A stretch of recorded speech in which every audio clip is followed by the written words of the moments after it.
What's going on, Celtics? This is Ray White again, giving you more stories, advice, tactics, and tips to help guide you on your college and career journey. I'm super excited to continue this series, continue this segment in our career stage. I really hope this is all providing you some just valuable content as you are just getting your mind right and getting ready to go for your career journey. So in the last episode, we talked a bit about what does it look like to get your foot in the door, how to do that well, and just the understanding that all these industries and organizations are more than what you see on a daily basis. So it's up to us to dive deep into those areas to understand truly what is it about this organization that makes it tick and these industries that make it tick, and how can we get our foot in the game, get our foot in the door to learn more about it and to navigate ourselves through it. And in this episode, we're going to talk a bit about taking the initiative. And the way that I want to do that is how I moved from being an analyst on our team in healthcare IT to becoming a supervisor over the teams, and now in my current role within the supervising space. So like I said in the previous episode, my foot in the door to get into healthcare IT was being a business intelligence associate, which in a sense was a data coordinator and a project coordinator that will help guide people from various walks of the organization to a common goal to execute a project. And I had a good time doing it. It was a huge learning curve, but definitely had a good time doing it. And while I was there on my team, there were 32 different staff members, they're my peers, and 5 different sub teams together. So each sub team had their own little role in helping bring data together, bringing data analytics together for the executives and even for the doctors who are serving patient care. And we all had a slice of the pie. And throughout this time, there was only one titled leader within our role. So we had the analyst, and then there should have been a supervisor, a manager, and then above that, director, VP, and the executive. And that's the hierarchy within our IT and organizational structure. But within our team, the business intelligence team, there was only the analyst and the manager. So there was a person missing or a role missing there that wasn't filled. It was actually being filled by one person doing 2 jobs. It's a lot out here. So through that season when I was a business intelligence analyst, I was doing that role for about a year now, or a little less than a year. And I talked to my manager. I said, hey, I'm noticing that you have a lot on your plate. Is there something that I could take off your plate to help support you? What can I do? And knowing that my skill sets or my strengths are in the people side of things, building culture, building teams, and helping bring people together, I was like, I feel really like I could do this, like I could do that job. And not to say that I couldn't do the role I was currently doing, but I wanted to utilize what I currently knew and shift it to how can I help guide people and put people in positions of success to help reach the end goal for the organization. And so that's what I did. So about 6 months to 8 months, I was doing that. I was facilitating as a pseudo supervisor. There was a lot of responsibilities that I couldn't take on because of legal reasons, like performance reviews and doing things of that nature. But bringing teams together, helping coordinate interviews, do all that kind of stuff, I did that. And I had a blast doing it. And it was so fun. To where an opportunity opened up for an actual titled role of supervisor over business intelligence team came about. And I, of course, applied for it because I felt that I had some experience doing the role already.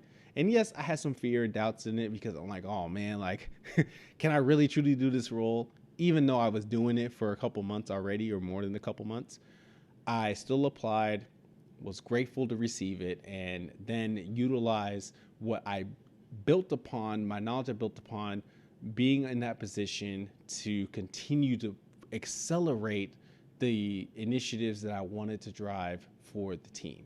And I can't thank enough all the team members who are associated with that, because if it wasn't for them and me working with them, I wouldn't be in the role that I'm in today. And then by being a supervisor over the business intelligence team, I was doing that for 3 years overseeing 32 staff members over the course of that time, and then continue to have help, and then being able to truly focus in on certain team members and helping guide that team to their strengths. I transitioned then to be overseeing the new team as the supervisor called the revenue cycle team. And essentially, the revenue cycle team within healthcare IT just oversees how the system works to help track the patient's codes, charges, how they're being billed, so that when they are navigating through patient care, they are tracking through the system appropriately, so that when it does come time for them to be discharged, that all their paperwork is in order within the system and they can receive their bill. We can receive the bill back and just continue to help with the financial health of the organization. All that to say is, in the 5-year span of Salem Health, I did move from an analyst to supervisor within 5 years, and I'm having a blast doing it because majority of my time at Salem Health has now been in a leadership titled role. And that all started by, in the first few years of me taking the initiative, seeing a problem, and actually finding a way how, with using my skill sets and strengths, to solve it for the team and for the organization.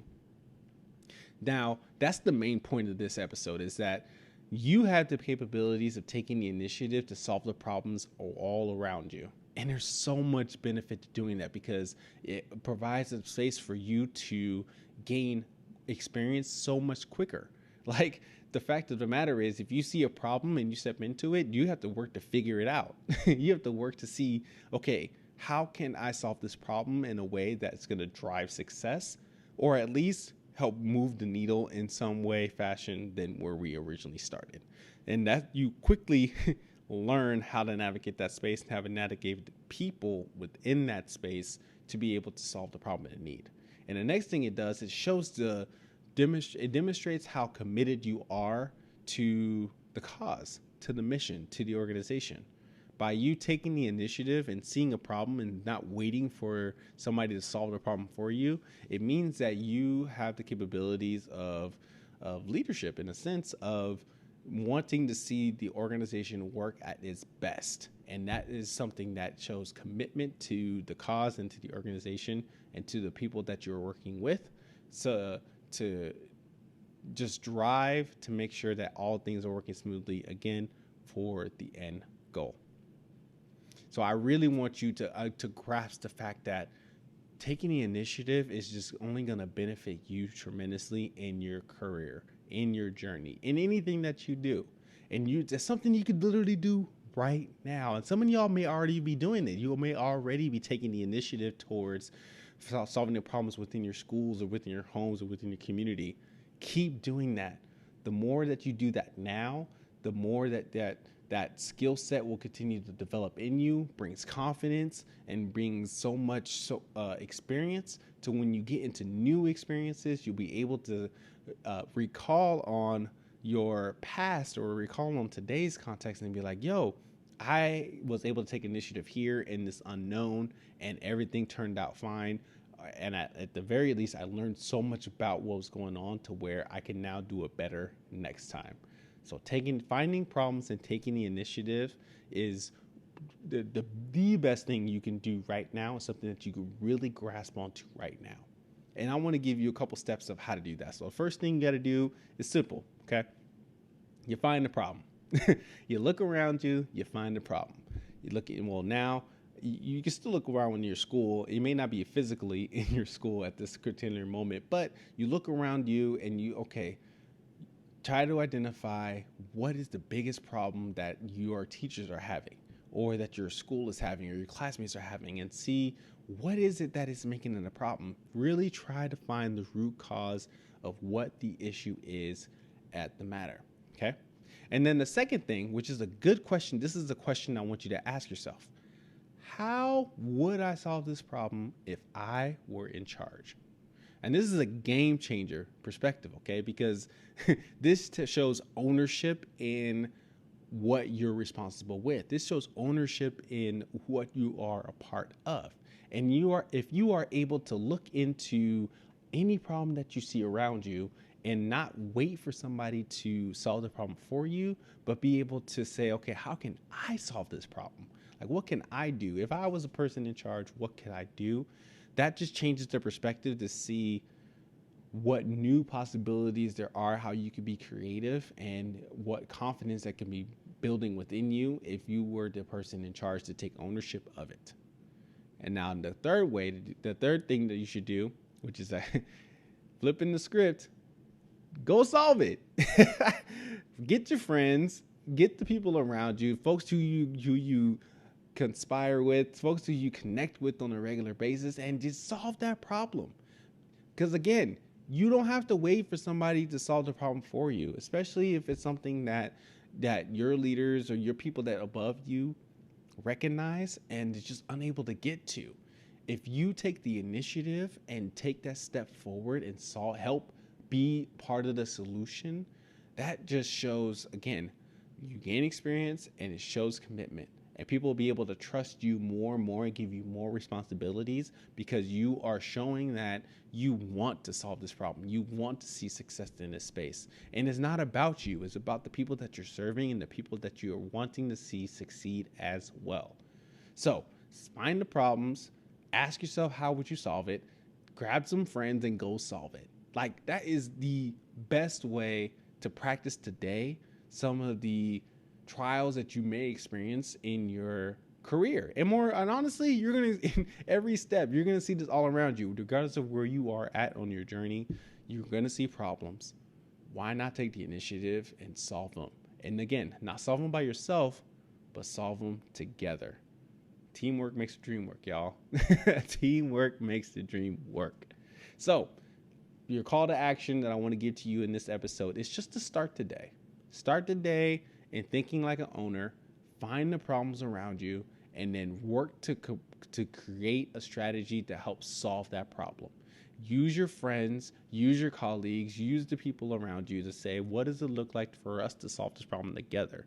And then again, if you're not in a position of leadership to where you can implement that problem or implement the solution to that problem, be sure to bring it up to those people who do have the capabilities to solve that problem, because you're going to be your biggest advocates to help see it through. You need to include your leadership. You need to include the people who can help create that institutional change, because those are the folks that are going to help carry it forward, the solutions that you bring to them. And again, they're going to love you. They're going to love you for it. So be sure that you are working to solve the problems around you and taking initiative into that. And I'm so thankful that I've had the opportunity to do that back when I was in middle school, in elementary school, playing sports, growing up, because those were key areas where I had the chance to take the initiative to solve problems, to where now I have the confidence to do that within my current context as an IT leader, IT supervisor within the healthcare industry.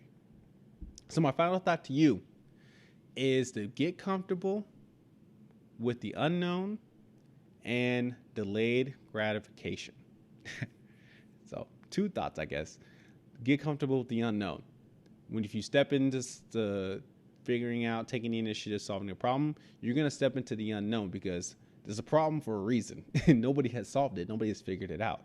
But if you have the understanding that it's going to be uncomfortable being in this space where you don't know what you don't know, but being comfortable and willing to learn in that space, it will just continue to give you more and more confidence, and you gain more experience in that space to grow in that context. So be able to be comfortable in the unknown is a huge trait that you can have and start today. And then the second thing is delayed gratification.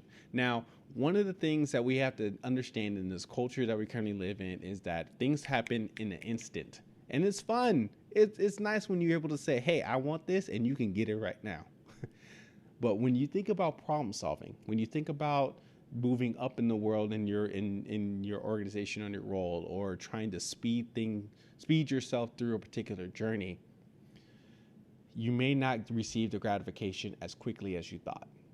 You may not receive it at all. Are you going to be okay with that? Are you going to be okay with not seeing a problem all the way through, or seeing your initiative implemented all the way through? Are you going to be okay with putting so much work and effort into trying to achieve something and it doesn't happen right away? These are all real life problems that happen on a regular basis that I hope you're experiencing now. But if not, you're going to continue to experience it as you can navigate through life. And the quicker that you're able to process how you're going to handle those situations, the easier it will be when the situations does come and you then have a decision to make. Do you get frustrated or do you be patient? Do you fly off the handles, or do you keep going at it and try to navigate through it the best way that you can? These are great questions to ask yourself in the seasons where you're not on the spotlight, because then you're able to help think through scenarios that can support you and help you become a better leader and a better owner of the problems and initiatives that you're looking to solve. So, final thought, but it's a big one. Being comfortable to navigate through the unknown and knowing how to be satisfied with delayed gratification. All right? So take the initiative, find the problems around you, and that will help build you well in your career and your journey. All right? Make sure in the next episode, we're going to go ahead and talk about some leadership tips. And this is my favorite one. I loved all of these, but this one's going to be favorite because I am immersed in leadership. I love leadership, concepts, philosophies, what have you. And I want to give you some quick leadership tips that will help guide you in every facet and story and part of your journey. All right? Make sure you tune in to the next episode.